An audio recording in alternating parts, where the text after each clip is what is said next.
దాన్ని బయటికి తీసుకొచ్చి స్టింగ్ ఆపరేషన్ లాంటివి చేసి ఆయన పదవి నుండి దించేసే అవకాశం ఉంది అని చెప్తున్నాను. ఓకే, అసలే సీఎం రేసుకు చాలా మంది పోటీ పడుతూ ఉన్న వాళ్ళు ఉన్నారు. అందుకనే చెప్తున్నా, ఇక అవన్నీ నాకు అనవసరం, కానీ అందుకనే జాగ్రత్తగా ఉండండి. ఏపీ రాష్ట్రంలో మీరు ఇంతకుముందు అన్నారు జైలుకి పోయి వచ్చిన వాళ్ళు హీరోలుగా మారుతున్నారు, సొసైటీలో చాలా స్ట్రాంగ్ అవుతున్నారు. మరి చంద్రబాబు నాయుడు గారు జైలుకి వెళ్ళొచ్చు, ముందు జైలుకి పోయిన వాళ్ళు లాస్ట్కి కాదు అంటే ఇప్పుడు ఆయన మళ్ళీ ఎన్నికలకు వెళ్ళే అవకాశం ఉంది కదా 2020. అంటే ఇప్పుడు నా లెక్క ప్రకారం మేబీ ఒకవేళ రెండోసారి అరెస్ట్ అయితే పరిస్థితి ఏందమ్మా? అవకాశం ఉందా అరెస్ట్ అవ్వడం? ఉంది, there is a chance. Okay, ఒకవేళ ఆయన బెయిల్ క్యాన్సిల్ అయితే పరిస్థితి ఏంది? సో నా ప్రిడిక్షన్ నేను మళ్ళీ చెప్పాను కాబట్టి ఇంటర్వ్యూలో ఇప్పుడే చెప్తున్నా, చంద్రబాబు నాయుడు గారు జైలుకు వెళ్ళకుంటే ఇట్ ఈస్ ఓకే. ఒకవేళ చంద్రబాబు నాయుడు గారు జైలుకి కనుక వెళ్ళాల్సిన పరిస్థితి కనుక వస్తే మేబీ టీడీపీ ఎలక్షన్ను బైకాట్ చేసే అవకాశం ఉంది, ఇప్పుడే చెప్తున్నాను. ఓకే, బట్ సినారియో చూస్తూ ఉంటే బీజేపీ, జనసేన, టీడీపీ పొత్తుతో వెళ్ళే అవకాశం ఎక్కువగా ఉంది. ఎవరు వెళ్ళినా జగన్మోహన్ రెడ్డికి గెలుస్తాడు, సీట్లు తగ్గుతాయి. ఓకే, అంటే నువ్వు అంటున్నావు అట్లా, రేపు పొద్దున ఏమవుతుందో తెలియదు. తెలంగాణ ఎన్నికల తర్వాత ఆంధ్ర రాష్ట్ర రాజకీయాలు మలుపు తిరిగే అవకాశం ఉంది. తెలుగుదేశం జనసేన సఖ్యత మీద అనుమానపు నీడలు వచ్చే అవకాశం ఉంది. తెలంగాణలో బీజేపీతో జనసేనకు వచ్చినటువంటి రిజల్ట్ను బట్టి ఆంధ్రాలో టీడీపీ ఆలోచించే అవకాశం ఉంది. రెండోది ఏంటంటే చంద్రబాబు నాయుడు గారి కాంబినేషను, పవన్ కళ్యాణ్ గారి కాంబినేషన్ ఒక్కసారే వర్కౌట్ అవుతుంది జాతకరీత్యా. అందుకని నేను తర్వాత ఎప్పుడు నేను చెప్తున్నది అదే, వర్కౌట్ కాదని చెప్తున్నా. ఎందుకంటే చంద్రబాబు నాయుడు గారిది పుష్యమి నక్షత్రము, పవన్ కళ్యాణ్ గారిది ఉత్తరాషాఢ నక్షత్రం, మకర రాశి. అందుకని ఈ కాంబినేషన్ వర్కౌట్ కాదు. రెండోది పవన్ కళ్యాణ్ గారికి ఏలినాటి శని స్టార్ట్ అయింది 2017లో. చంద్రబాబు గారితో పవన్ కళ్యాణ్ గారు సఖ్యత వహించి గెలిచింది ఎప్పుడు? 14లో, అంటే ఏలినాటి శని స్టార్ట్ కాకముందు. 2017లో స్టార్ట్ అయిన ఏలినాటి శని 2025 జూలై వరకు ఉంది పవన్ కళ్యాణ్ గారికి. ఇక్కడ కేటీఆర్ గారి పరిస్థితి ఏందో అక్కడ సేమ్ ఆయన పరిస్థితి కూడా అంతే. అందుకని నా ఉద్దేశం ప్రకారం ఏంటంటే వీళ్ళ కలయిక తెలుగుదేశానికో లేకుంటే ఇంకొకళ్ళకో మైనస్ అయ్యే పరిస్థితి ఉంటుంది తప్ప పాజిటివ్ అవుట్కమ్ వస్తుంది అని నేను ఎక్స్పెక్ట్ చేయట్లా జాతకపరంగా, నా ఉద్దేశం ప్రకారం. సో అందుకని రేపు ఏవైనా మార్పులు జరిగే అవకాశం ఉంది ఆంధ్రప్రదేశ్లో. ఓకే, సో ఇప్పుడు ఎన్నికలకి వెళ్ళే అవకాశం లేదు అని అంటున్నారు కదా, ఒకవేళ టీడీపీ వైదొలిగించుకునే అవకాశం కనిపిస్తుందా జనసేన? అదే చెప్తున్నా నేను అనే పాయింట్ ఏంటంటే చంద్రబాబు నాయుడు గారు ఒకవేళ మళ్ళీ జైలుకి వెళ్తే మొత్తం ఎలక్షన్ సినారియో మారిపోతుంది. ఇప్పుడు మార్చి ఎండింగ్లో ఎలక్షన్లు ఉంటాయి ఆంధ్రాలో, మే 1కు రిజల్ట్ వస్తాయి. సో మార్చిలో ఎలక్షన్లు అన్నా కానీ, మార్చి ఎండింగ్ కన్నా కానీ, ఒకవేళ ఈయన సపోజ్ జనవరిలో లోపలికి వెళ్ళారనుకోండి, మళ్ళీ డిసెంబర్లో వెళ్ళారనుకోండి, టోటల్ సినారియో మారిపోతుంది కదా, స్టేట్ సినారియో మారిపోతుంది. బట్ ఈ పరిణామాలన్నీ సింపతిగా మారే అవకాశం లేదా? ఏముండదు సింపతి అంటే, సింపతి ఒకవేళ అట్లా అనుకుంటే జగన్మోహన్ రెడ్డి గారు 2014లో సీఎం కావాలి. ఎందుకు అంటే మా నాయకుడిని ఇబ్బంది పెడుతోంది ప్రభుత్వం, ఆ స్టేజ్ దాటిపోయి డెవలప్మెంట్ ఏమీ చెయ్యట్లేదు, ఏముండదు, డబ్బులు ఇచ్చి సోమర్లను చేస్తున్నారు జగన్ అని విమర్శించే వాళ్ళు చాలా మంది ఉన్నారు. అవన్నీ మళ్ళా టైంపాస్ జాతకము. ఇప్పుడు తెలంగాణలో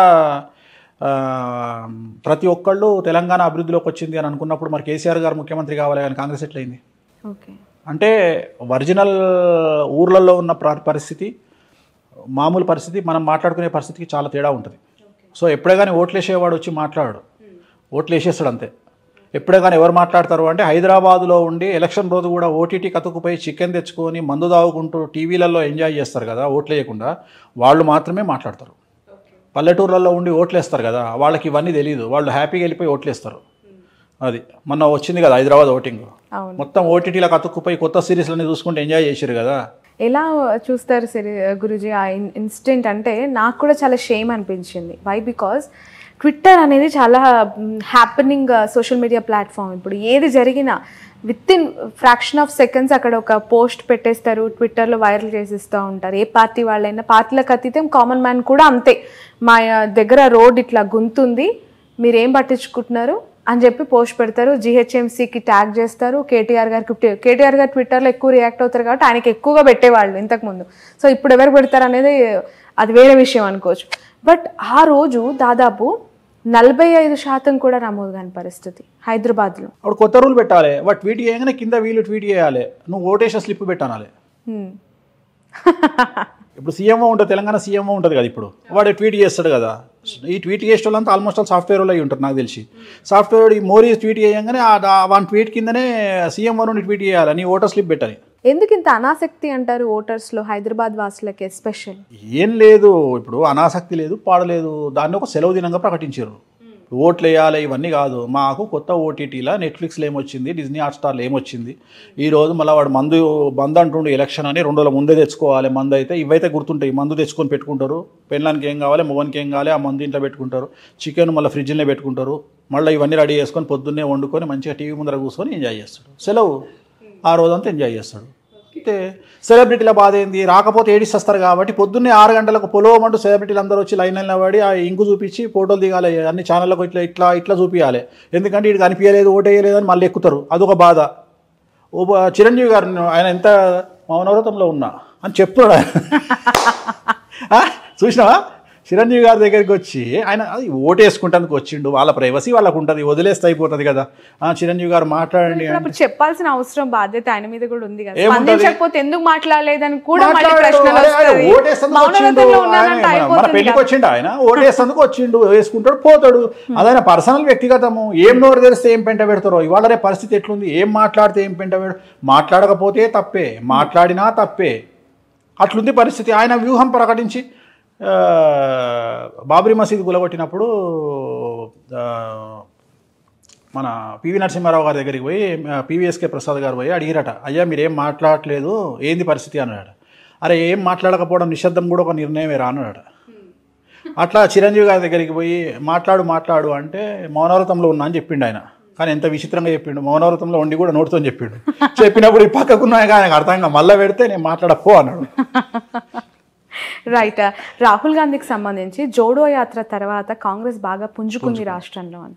ఏంటి రాహుల్ గాంధీ గారి యొక్క పరిస్థితి ఏ విధంగా అవుతారా?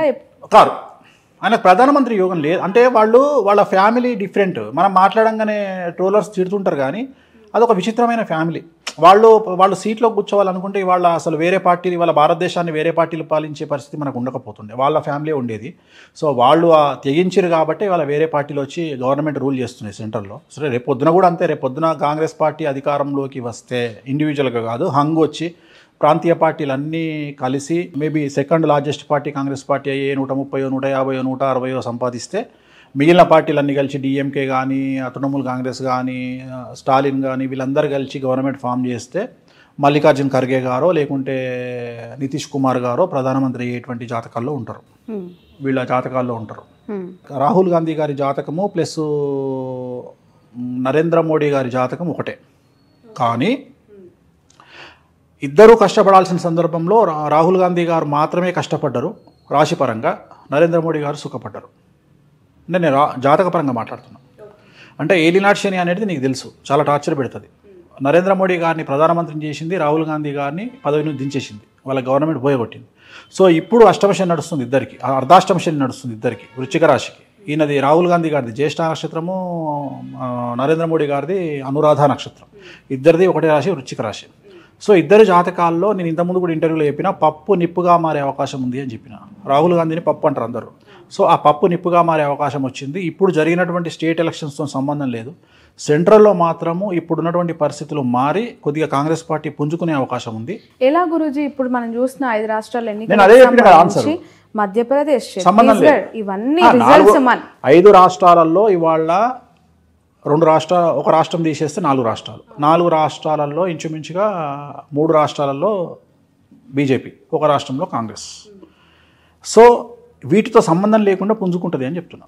ఓకే, వీటితో సంబంధం లేకుండా పుంజుకుంటుంది. లోక్సభని డిసైడ్ చేసి అక్కడున్న సీట్లు లేదంటే పిఎం సీట్ని డిసైడ్ చేసే మధ్యప్రదేశ్లో రిజల్ట్ ఈరోజు చూసిన తర్వాత స్టిల్ కాంగ్రెస్కి అనుకూల పరిస్థితులు ఉన్నాయి. నేను అందుకని ఏమన్నా కాంగ్రెస్ సింగిల్ కొడుతుంది నేను అనట్లా, సెకండ్ లార్జెస్ట్ పార్టీ అవ్వచ్చు అని చెప్తున్నా. ఉదాహరణ బీజేపీకి 170 వచ్చినాయి, కాంగ్రెస్కు 150 వచ్చినాయి.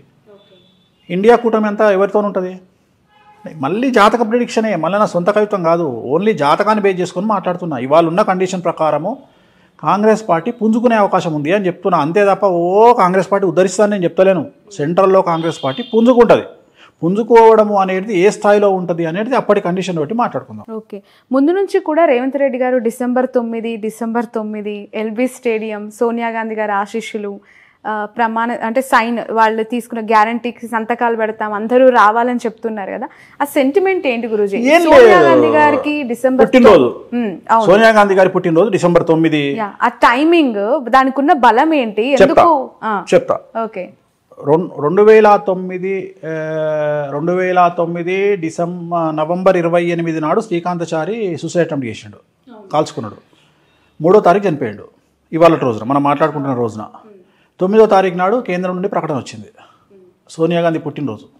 సో ఆయన ఉద్దేశం ఏంటి అంటే సోనియా గాంధీ పుట్టినరోజు కాబట్టి ఆ రోజు సోనియా గాంధీ గారిని పిలిచి, రాహుల్ గాంధీ గారిని పిలిచి, ప్రియాంకమ్మని పిలిచి వీళ్ళందరినీ కలిపి ఆయన ప్రమాణ స్వీకారం చేయాలనేది ఆయన కోరిక అంతే. ప్లస్ ముహూర్తం తీసుకుంటే మాత్రం ఇప్పుడు నేను చెప్పినట్టుగా ఆల్రెడీ మనం అనుకుని అంటే నాకున్న సోర్స్ ప్రకారము ముహూర్తం అంటే మకర లగ్నం, వృషభ లగ్నం, మిథున లగ్నం, కర్కాటక లగ్నం 4 లగ్నాలలో ఏదో ఒక లగ్నంలో ఆయన ప్రమాణ స్వీకారం చేసే అవకాశం ఉంది. 4, 7, 9 ఏ రోజైనా ఈ ముహూర్తాలలోనే ఉంటుంది. అంటే ఉదయం 9:15 నుండి 11:15 లేదా ఈవినింగ్ 5 నుండి 8 మధ్యలో ఉంటుంది. ఇప్పుడు నేను చెప్పిన లగ్నాలనే ఉంటుంది. ఏ లగ్నంలో ఉన్నా ఏది ఉన్నా మళ్ళీ నేను చెప్పిన ఇన్సిడెంట్ అయితే జరగక మానవు, అందుకనే జాగ్రత్తగా ఉండాలి. ఎందుకంటే ఆయన జాతకాన్ని బేస్ చేసుకొని ఇక్కడ లగ్నానికి సంబంధం లేదు, నేను ముహూర్త బలం చూసి చెప్తలేను, ఆయన జాతకంలో ఉన్న యోగాన్ని బట్టి జాగ్రత్తగా ఉండమని చెప్తున్నాను. ఓకే, అటు చూస్తే బీఆర్ఎస్ పార్టీలో కేసీఆర్ గారికి కారాగారం లేదంటే న్యాయపరమైన చిక్కులు అని మాట్లాడారు. నేను కేసీఆర్ గారు ఒక్కరికే చెప్తలేను, తెలంగాణ వ్యాప్తంగా సుమారు 8 నుండి 9 మంది రాజకీయ నాయకులకు, సుమారు 4 బిజినెస్ మ్యాన్లకు, సుమారు ఒక స్వామీజీకి ఈ థ్రెట్ ఉందని చెప్తున్నాను నేను. ఈ న్యాయపరమైన చిక్కులు ఒక స్వామీజీకి కూడా, ఒక సన్యాసి, స్వామీజీ, పీఠాధిపతి, నువ్వు ఏమనుకుంటావో అనుకో, కాషాయం వేసుకునే ఆయన ఎవరో కావచ్చు. అట్లా ఎట్లా చెప్తారు? పేర్లు చెప్పొచ్చు కదా. పేర్లు తప్పదు, పేర్లు చెప్పచ్చు. మనం అవగాహనతో అంచనాతో చెప్తున్నాం మనం, అది అంతేగాని ఈయన ఉంటాడు అని ఎట్లా చెప్తాం, ఆయనకే చెప్తుంటే పోయి. సో ఒక అంచనా, ఇప్పుడు 8 మంది పొలిటీషియన్స్ అని చెప్పినాము, అందులో ఉంటారు. కే అనే పేరు ఉండొచ్చు, టీ అనే పేరు ఉండొచ్చు, సి అనే పేరు ఉండొచ్చు, బి అనే పేరు ఉండొచ్చు. మీకు తెలుసు కదా ఎవరు అని చెప్పి? నాకు తెలుస్తుంది, చెప్పొచ్చు కదా. ఇంటర్వ్యూ అయిపోగా నీతోనే మాట్లాడతా. నేను ఆల్రెడీ గెస్ట్ చేశాను. సో ఇంతమంది రాజకీయ నాయకులు అంటున్నారు, ప్రముఖులు అంటున్నారు, అంటే రాష్ట్రంలో ఇకపై పరిణామాలన్నీ చాలా రంజుగా ఉండబోతుంది. మామూలుగా ఉండదమ్మా, ఐమాక్స్ స్క్రీన్లో చూడొచ్చు. తెలంగాణలో డెడ్ పాలిటిక్స్, ఏపీలో ఎప్పుడు యాక్టివ్ పాలిటిక్స్. అసెంబ్లీ స్టార్ట్ అయినా కాకపోయినా నిమిషం ఒక బ్రేకింగ్ న్యూస్తో జర్నలిస్టులు ఉరుకులు పరుగులు ఏపీలో. కానీ తెలంగాణలో అట్లుండేది కాదు. 10 సంవత్సరాలు కూడా ప్రతిపక్షం అనేది కొంత అనుకున్న మెజారిటీలో లేదు కాబట్టి వన్ సైడెడ్గా కేసీఆర్ గారి ప్రభుత్వం మంచి పాలన అందించింది. అవుట్రైట్గా ఇక్కడ ప్రశ్నించే వాళ్ళ యొక్క సంఖ్య తక్కువగా ఉంది అని భావించే వాళ్ళు ఉండేవాళ్ళు. సో ఇప్పుడు అది రివర్స్ అవుతుందా? ప్రశ్నించే వాళ్ళ సంఖ్య కంటే భయపడే వాళ్ళ సంఖ్య ఎక్కువ ఉంది అని నేను అనుకున్నా. అలా కంట్రోల్ చేశారేమో మేబీ. నేను అదే చెప్తున్నా కదా, ఐ లవ్ కేసీఆర్. అది అడ్మినిస్ట్రేషన్లో అది జగన్ చూసి నేర్చుకోవాలి కేసీఆర్ను. Great achiever. బా ఇక నేను చెప్తున్నా కదా. ఎలా ఇన్స్పైర్ అయ్యారు గురుజీ? అంటే ఆయనను చూసినప్పుడు కేసీఆర్ గారి బిహేవియర్ కావచ్చు, మెంటాలిటీ కావచ్చు, ఆయన యాక్టివిటీస్ మీకు అంటే గ్రేట్ అచీవర్గా అంటే ఏం లేదు. ఇప్పుడు నేను కేసీఆర్ నుండి అంటే ఏం లేదమ్మా, సమాజంలో తిరుగుతున్నప్పుడు ఎప్పుడు మనము నిత్య విద్యార్థిగానే ఉండాలి. ఒక్కొక్కళ్ళ దగ్గర నుండి కొన్ని నేర్చుకుంటాం. ఇప్పుడు జగన్మోహన్ రెడ్డి గారి దగ్గర నుండి, రేవంత్ రెడ్డి గారి దగ్గర నుండి నేర్చుకున్నది ఏంటంటే, నేను జగన్మోహన్ రెడ్డి గారు జైలుకు పోయినా కూడా ఒక సీఎం కొడుకు అయ్యి ఉండి అన్ని డబ్బులుండి కూడా జైలుకు పోయి కష్టాలు అనుభవించి కూడా ఆయన ఎప్పుడు తన కాన్ఫిడెన్స్ను కోల్పోలే. అట్లనే రేవంత్ రెడ్డి గారు కూడా 109 కేసులు పెడితే కూడా ఆయన ఎప్పుడు చెల్లించలే. ఆయన టార్గెట్ సీఎం పదవే.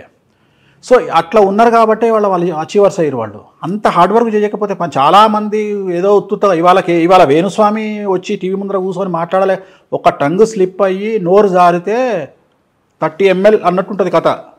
టీవీలో టెలికాస్ట్ అవుతుంది, గుర్తుంది కదా? గుర్తుందో మర్చిపోయినా మనం? గుర్తుంది.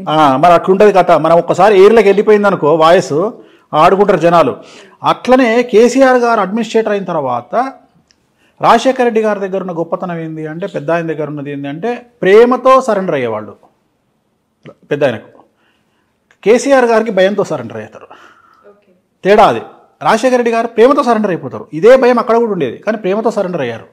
ఈయనకు భయంతో సరెండర్ అయ్యారు. మొత్తం మీద నువ్వు భయమో ప్రేమలో సరెండర్ కావడం ముఖ్యం. ఆధీనంలో ఉంచుకోవడం. నాకు అది నచ్చింది. ఆ కమాండ్ చేయడం అనేది గొప్ప విషయం. ఏకఛత్రాధిపత్యం ఇక అంతే. ఇక ఏకఛత్రాధిపత్యం. సరే ఇప్పుడు రేపు వచ్చిండా రాలేదా తర్వాత ఏమైతే దశాచిత్రం, అరే అటు దశ తిరిగిందిరా, నిజంగా దశ తిరిగింది అయింది. 2014 నుండి 24 వరకు ఈ కింగ్ అంటే కింగ్ లెక్కనే బతికిండు. పెద్ద ఆయన రాజశేఖర రెడ్డి గారు కూడా కింగ్లానే బతికారు. సౌత్ పాలిటిక్స్కి సంబంధించి వీళ్ళు గుర్తుంచుకోవాల్సిన, వీళ్ళ పరిపాలన గుర్తుంచుకునే విధంగా ఉంటుంది అనటానికి చాలా అంశాలు ఉన్నాయి. ఏదమ్మా తెలంగాణ జాతిపిత కేసీఆర్, అది ఒక్కటి చాలమ్మా. ఆయన ఏం చేసిండు అనేది సెకండరీ. తెలంగాణ రావాలి అనేది నా చిరకాల వాంఛ. తెలంగాణ తీసుకొచ్చాడు. ఆయన సీఎంగా ఉన్నా లేకపోయినా ఆయన తెలంగాణ జాతిపిత, ఆయన అచీవర్ అంతే. నాకు తెలంగాణ ఇచ్చిన జాతిపిత అంతే. ఇంకా ఆయన పేరు అది చరిత్రలో నిలిచిపోతుంది. ఇక అది మామూలు కాదు కదా. ఆయన సీఎంలు గీఎంలు ఇవన్నీ వేస్ట్ మాటలు. ఆయనకు ఉన్న బిరుదు ముందు, జాతిపిత అనే బిరుదు ముందు, తెలంగాణ జాతిపిత అనే బిరుదు ముందు ఇవన్నీ ఇంకా పక్కకు పోయినట్టే. సో ఈ బిగ్ అచీవర్. ఇంకా వేరే వాళ్ళతో కంపేర్ చేస్తే ముఖ్యమంత్రుల పాలన